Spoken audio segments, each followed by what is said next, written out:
सभी साथियों को नमस्कार। मैं टीकाराम गुर्जर हाजिर हूँ आपके सामने आज नई क्लास के साथ। आज हम पढ़ेंगे सूझ एवं अंतर्दृष्टि का सिद्धांत। इससे पहले हमने मनोविज्ञान के अंतर्गत अधिगम की क्लासों में अधिगम के सिद्धांतों के बारे में पढ़ा था, जिनमें अब तक हमने अनुकूलित अनुक्रिया सिद्धांत जो कि पावलोव के द्वारा दिया गया वो पढ़ लिया है, स्किनर द्वारा दिया गया सिद्धांत पढ़ लिया गया है, थॉर्नडाइक द्वारा दिया गया वो भी हमने अध्ययन कर लिया है। आज हम पढ़ेंगे सूझ एवं अंतर्दृष्टि का सिद्धांत और सामाजिक अधिगम सिद्धांत। सूझ एवं अंतर्दृष्टि का सिद्धांत किसके द्वारा दिया गया, कब दिया गया और किस पर प्रयोग किया, इस सभी के बारे में आज की क्लास में हम चर्चा करने वाले हैं। बने रहिए क्लास में अंत तक। सूझ एवं अंतर्दृष्टि, सूझ से क्या तात्पर्य है? सूझ होता है अपने मस्तिष्क की विचार करने की एक शक्ति। जैसे मान लीजिए आपके सामने रात्रि को जंगल के रास्ते से आप जा रहे हैं और आपके सामने कोई शेर आ जाए, तो आप उस शेर से किस प्रकार बचेंगे? तो आपकी जो समस्या है कि शेर से बचना है, तो आपका मस्तिष्क जो तर्क चिंतन करेगा, जो चिंतन करेगा, वही है सूझ। सूझ अर्थात मस्तिष्क द्वारा की जाने वाली एक प्रक्रिया है सूझ। हम एग्जाम देते हैं, एग्जाम देते समय भी हम सूझ का उपयोग करते हैं, क्योंकि बिना सूझ के हम किसी भी प्रश्न का आंसर नहीं दे सकते। अंतर्दृष्टि, हम किस प्रकार की विचारधाराएं रखते हैं, कैसा हम सोचते हैं। अंतर्दृष्टि, इसका प्रतिपादक कौन है? इसका प्रतिपादक है कोहलर। प्रतिपादक कौन है? कोहलर। समर्थक कौन है इसका? इसका समर्थक में नाम आता है जी कुर्तकोफ का और मैक्स वर्दिमान।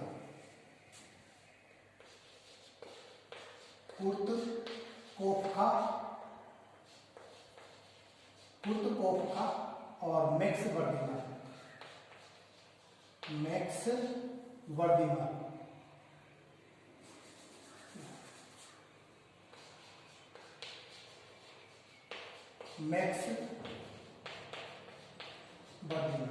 ये इसके क्या है?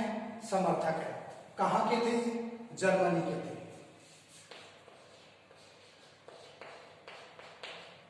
जर्मनी।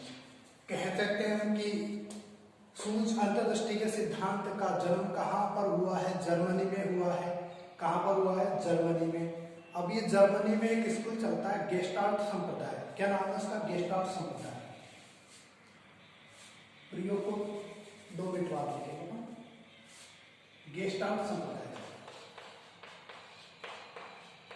गेस्टाल्ट संप्रदाय।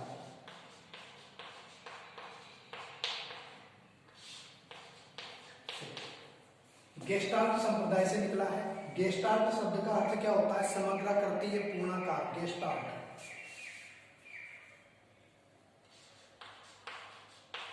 समग्राकृति या पूर्णाकार।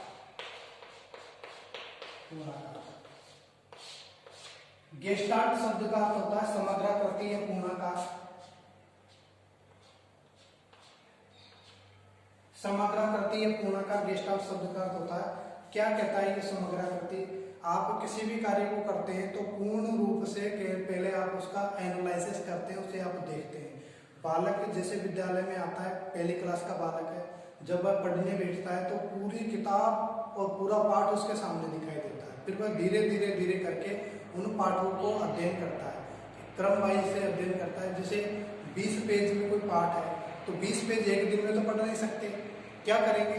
धीरे धीरे टुकड़ों में उसे बांट करके हम पढ़ेंगे। तो कह सकते हैं पूर्ण से अंश की ओर, पूर्ण से अंश की ओर। तो समग्राकृति भी ये कहता है कि कंप्लीट से उसके अंश की ओर जो चलने वाला है सूझ। जैसे अभी मैंने उदाहरण दिया कि आप जंगल के रास्ते से जा रहे हैं, शेर आपके सामने आ गया, अब अचानक आप डर गए। समस्या क्या है आपके सामने कि अब मैं इससे कैसे बचूं? तो जो पूर्ण समस्या आपके सामने है और उससे बचने के आप धीरे धीरे उपाय ढूंढ रहे हैं।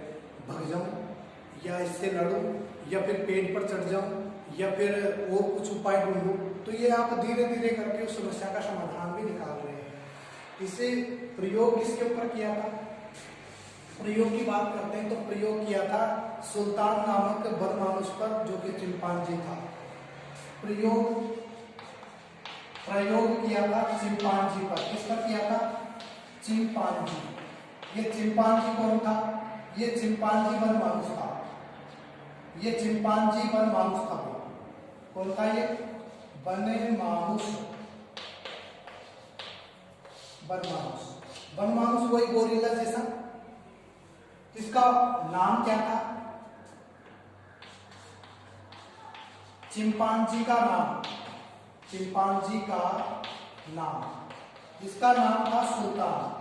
क्या नाम था इसका? सुल्तान। चिंपांजी का नाम था सुल्तान। सुल्तान नाम चिंपांजी को प्रयोग किया था। कैसे किया प्रयोग? चिंपांजी को एक कमरे में बंद कर दिया और छत पर केले लटका दिए। छत पर केले लटका दिए। जैसे ये मैं बॉक्स बनाया मैंने एक कमरा, कमरे के अंदर ये चिंपांजी है, ये चिंपांजी है। यहाँ पर ये लटके हुए हैं केले। क्या लटके हुए हैं यहाँ पर? ये केले लटके हुए हैं, है ना? डाल से केले लटके हुए, डाल से नहीं सॉरी, धागे से केले लटके हुए हैं। अब चिंपांजी देखता है कि केले हैं, भूख भी लग रही है, तो कैसे प्राप्त करें? अंदर तो कुछ है ही नहीं प्राप्त करने के लिए। तो क्या करता है? यहाँ पर एक बॉक्स है, यहाँ पर बक्सा है, यहाँ पर छोटा बक्सा रखा हुआ है, यहाँ पर डंडा भी पड़ा हुआ है ना? इस प्रकार से ये क्या करता है कि पहले बक्से को लेके आया, बक्से के ऊपर चढ़ा, फिर हाथ नहीं आया, छोटा बक्सा लाया, इसको यहाँ रखा, फिर ये इसके ऊपर चढ़ा, फिर भी हाथ नहीं आया, फिर वापस उतरा, फिर डंडा लिया, डंडा लेकर के फिर चढ़ा, तब ये हाथ आ गए, इसने इसको तोड़ दिए, खा लिए। तो इसके सामने समस्या क्या थी? भूख लग रही थी, अब केले भी प्राप्त करने थे। कहाँ से प्राप्त करें केले? केले कैसे प्राप्त करें? तो इसने केले प्राप्त करने का जो उपाय ढूंढा, है ना? तो ये कहती है कि समस्या पर आधारित है। छोटे बालक जिनका मानसिक विकास नहीं हुआ है, वो बालक इस सिद्धांत से लाभ नहीं उठा सकते, इस तरह से वो नहीं सीख सकते।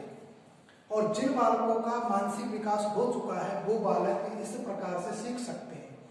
छोटे बालक है वो नहीं सीख पाएंगे। लेकिन अब आप आगे देखेंगे कि इस प्रयोग को आधार मान करके एक व्यक्ति, एक मनोवैज्ञानिक आलपोर्ट ने भी प्रयोग किया है। आगे पढ़ेंगे उसको। तो चिंपांजी का मूल नाम सुल्तान था। प्रयोग किस प्रकार किया आपने देख ही लिया है। आगे बात करते हैं कि इस सूर्य अंतर्दृष्टि के सिद्धांत में कोहलर ने एक शब्द दिया है, आहा अनुभव। क्या शब्द दिया है? आहा अनुभव। आहा अनुभव। आहा अनुभव होता क्या है? अचानक प्राप्त होने वाला अनुभव। क्या है ये? अचानक प्राप्त होने वाला अनुभव। अचानक प्राप्त होने वाला अनुभव है। प्राप्त होने वाला अनुभव। अचानक प्राप्त होने वाला अनुभव कौन सा? आहा अनुभव। क्या है आहा अनुभव को देखते हैं। देखिए आप, ये आप है, लड़का तो बता दूंगा, आप नहीं है और कोई मॉडल मान लीजिएगा, है ना? ये चित्र बनाना मेरे को आता नहीं है, मैं बस प्रैक्टिस कर रहा हूँ, ठीक है ना? बाल भी लगा देते हैं, नहीं तो आप कहेंगे कि गंजा बना दिया। और ये व्यक्ति है, ठीक। अब ये व्यक्ति क्या है? रास्ते में जंगल के रास्ते से जाता है, रात को जंगल के रास्ते से जाता है। ये लीजिए जंगल के रास्ते से चला लेते हैं। अब सामने दिख गया इसको शेर। क्या दिख गया इसको? शेर। शेर दिख गया। अब शेर का चित्र बनाना मेरे को आता नहीं है, आपको आता है। तो रास्ते में शेर दिख गया। अब ये क्या करता है कि ये शेर को देख करके डर गया। अब करे क्या? भागे या फिर शेर के पेट में चले जाए? तो शेर के पेट में चला गया तो शेर को आहा अनुभव हो जाएगा, और ये बच गया तो इसको हो जाएगा। अब होता क्या है कि यहाँ पर एक पेड़ भी था, किस्मत अच्छी थी बेचारे की, पेड़ भी था। अब पेड़ पर शेर को पेड़ पे चढ़ना आता नहीं है, शेर की जगह चीता होता तो चढ़ जाता। ये पेड़ था। अब ये भग करके इस पेड़ के ऊपर, ये शाखा है डाल, इस डाल के ऊपर आकर के बैठ गया, ठीक। बैठने के बाद कहता जो आनंद आ गया। तो ये जो आनंद आया है इसको, इसी को बोलते हैं आहा अनुभव। ये जो आनंद आया है इसको क्या बोलेंगे? आहा अनुभव बोलेंगे। तो पूर्व ज्ञान के आधार पर इसने नवीन परिस्थिति में कार्य किया और फिर इसे आहा अनुभव हुआ। मतलब अचानक प्राप्त होने वाला अनुभव और फिर इसके व्यवहार में व्यवस्थित स्थायी रूप से परिवर्तन हो गया कि पेड़ पर चढ़ना सीख गए। जीवन में कभी पेड़ पर नहीं चढ़ा, लेकिन शेर को देखते ही पेड़ पर चढ़ गए। हम भी कर सकते हैं। हमारे सामने अचानक कोई भूत आ जाए, भूत वैसे होते नहीं है लेकिन आ सकते हैं, है ना, क्योंकि मोबाइल पर देखते, सोशल मीडिया पर सफेद ड्रेस पहने हुए जो भी अपने सामने आ गए वो क्या है, भूत है। तो इस प्रकार से हो सकता है। तो आहा अनुभव क्या होता है? अचानक प्राप्त होने वाला अनुभव। ये एग्जाम में पूछा जा चुका है। आहा अनुभव से तात्पर्य अचानक प्राप्त होने वाला अनुभव है। सूर्य अंतर्दृष्टि का सिद्धांत किसके द्वारा दिया गया? फोहलर के द्वारा। और अन्य समर्थक ओका है, मैक्स वर्दिमर है। कहां पर हुआ? जर्मनी में हुआ। गेस्टाल्ट शब्द का अर्थ क्या है? समग्राकृति पूर्णाकार। किस पर प्रयोग किया? चिंपांजी पर। चिंपांजी का कौन थे? ये वनमानुष थे। मूल नाम क्या था इनका? सुल्तान था। यहाँ तक आपको समझ में आ गया होगा। अब बात करते हैं अपन कि इस सिद्धांत को आधार मान करके आलपोर्ट ने भी प्रयोग किया है। आलपोर्ट ने भी प्रयोग किया। चलिए इससे पहले देखेंगे कि इस सिद्धांत की उपयोगिता क्या है।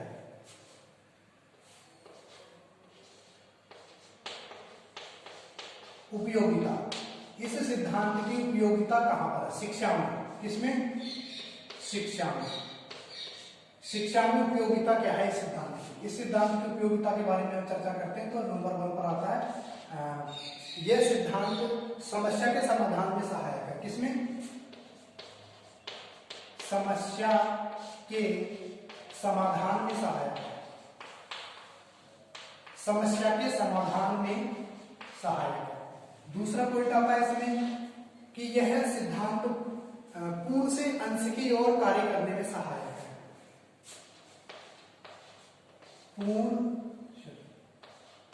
पूर्ण से अंश की ओर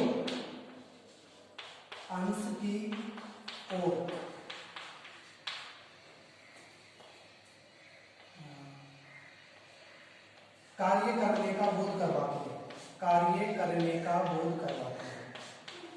कार्य करने का बोध करवाता है।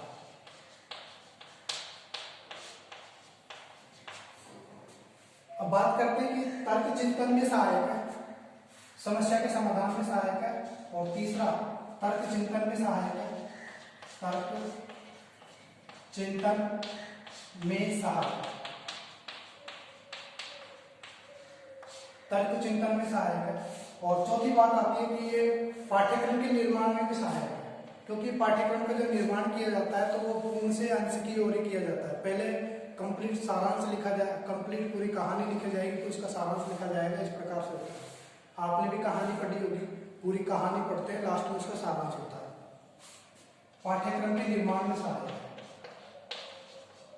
पाठ्यक्रम के निर्माण में, पाठ्यक्रम के निर्माण में भी सहायक है। अब बात करते हैं अपन इस सिद्धांत को आधार मान करके आलपोर्ट ने प्रयोग किया है। किसने? आलपोर्ट ने।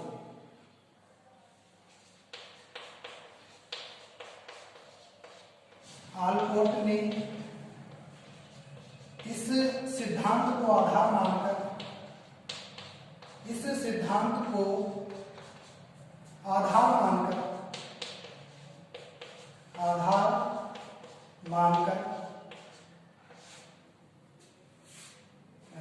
डेढ़ वर्ष से 4 वर्ष के 44 बालकों पर या बच्चों पर प्रयोग किया।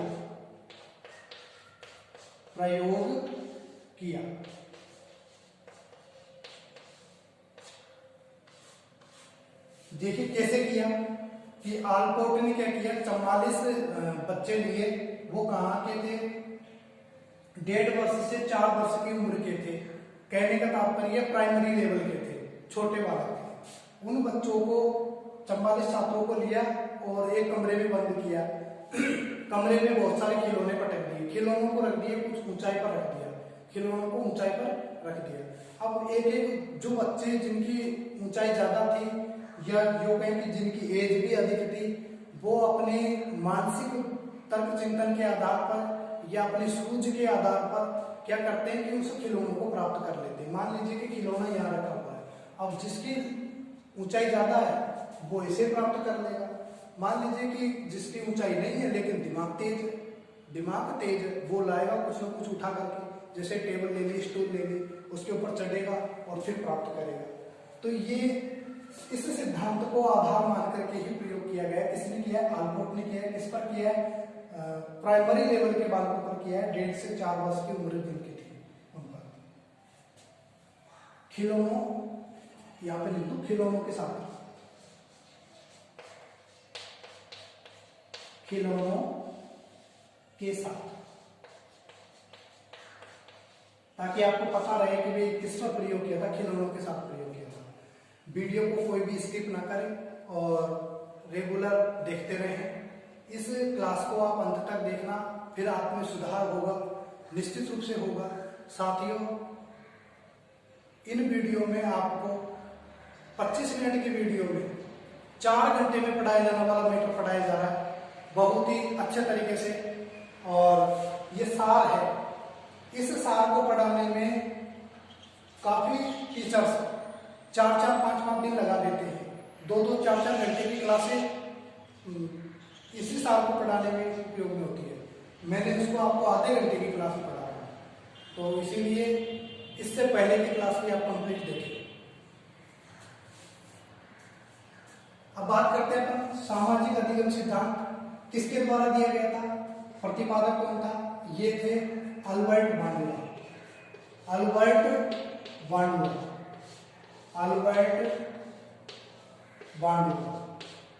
बांडुआ कहाँ के थे?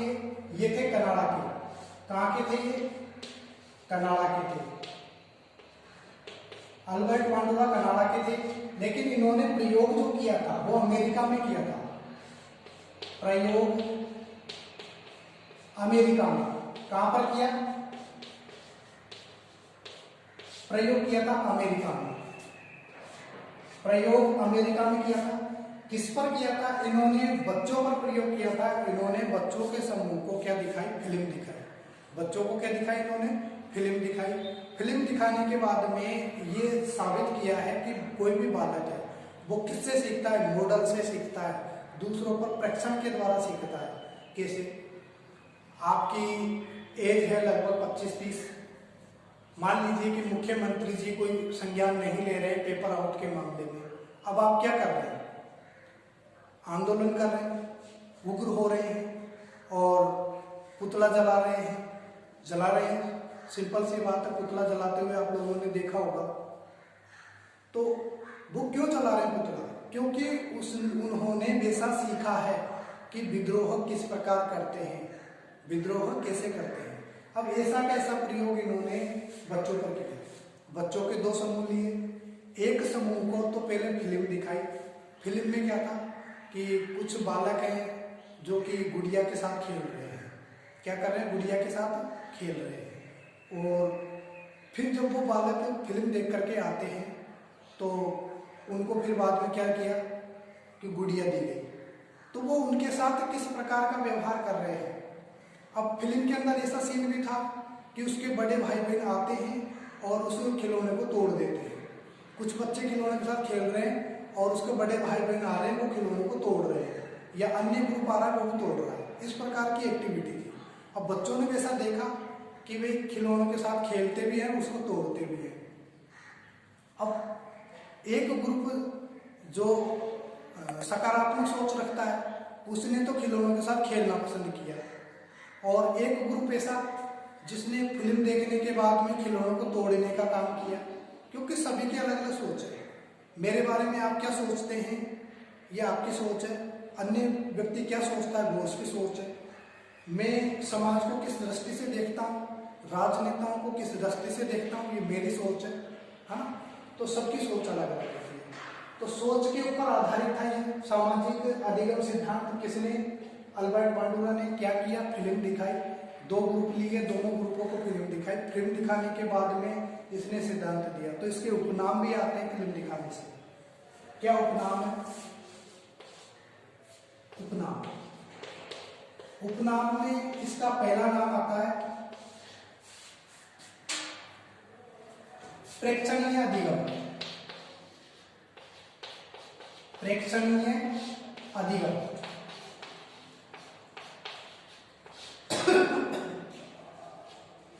प्रेक्षणीय अधिगम क्या होता है कि आप अपना व्यवहार दूसरों के ऊपर थोप रहे हैं।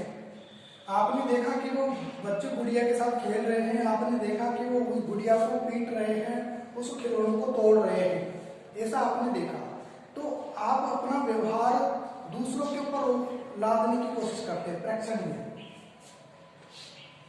प्रेक्षणीय अधिगम कहते हैं इसको। दूसरा इसका नाम आता है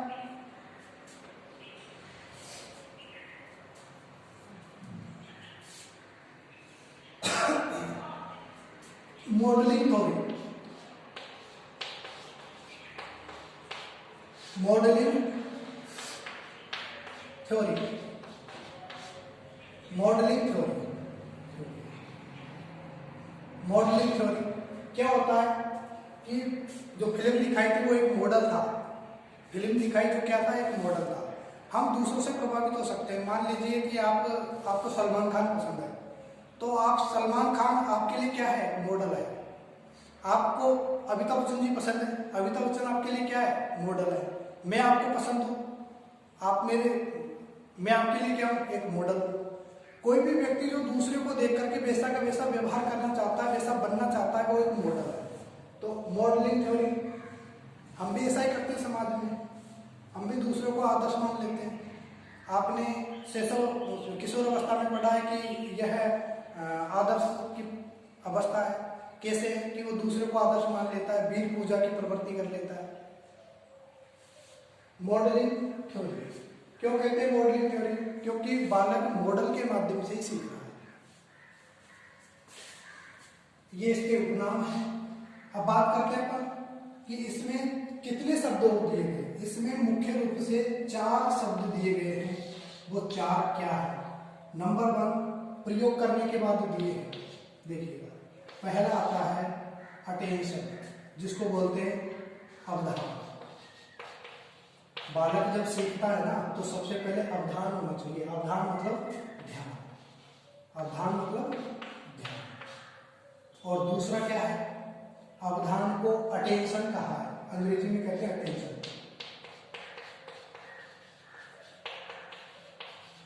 अटेंशन, अवधान यानी अटेंशन। नंबर 2 पर आता है ध्यान, शुरू, धारण करना। धारण करना, इसको स्मृति भी कह सकते हैं। यह है रिटेंशन।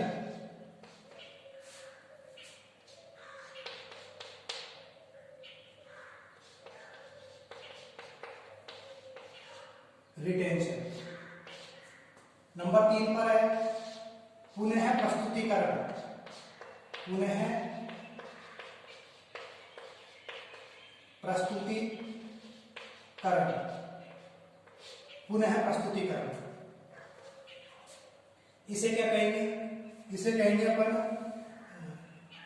अटेंशन, रिटेंशन और रिप्रोडक्शन।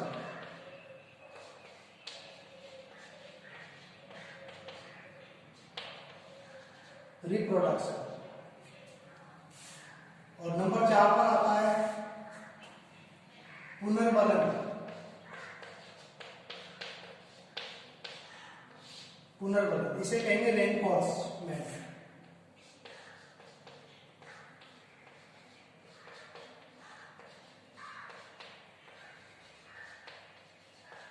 रेनफोर्समेंट, ये पुनर्बलन, ये आगे बढ़ेगा। आप 4 शब्द याद रखें, यहां से क्रम पूछे जाते हैं कि बांडुरा द्वारा दिए गए सिद्धांत के प्रयोग के निम्न 4 क्रम हैं: अटेंशन, रिटेंशन, रिप्रोडक्शन, रेनफोर्समेंट। ये इंपॉर्टेंट है, काफी बार एग्जाम में पूछा जा चुका है, अब भी पूछा जा सकता है ना। तो इस प्रकार से आप इसे जरूर याद रखें। आज की क्लास इसका उपयोगिता कहां पर है? इस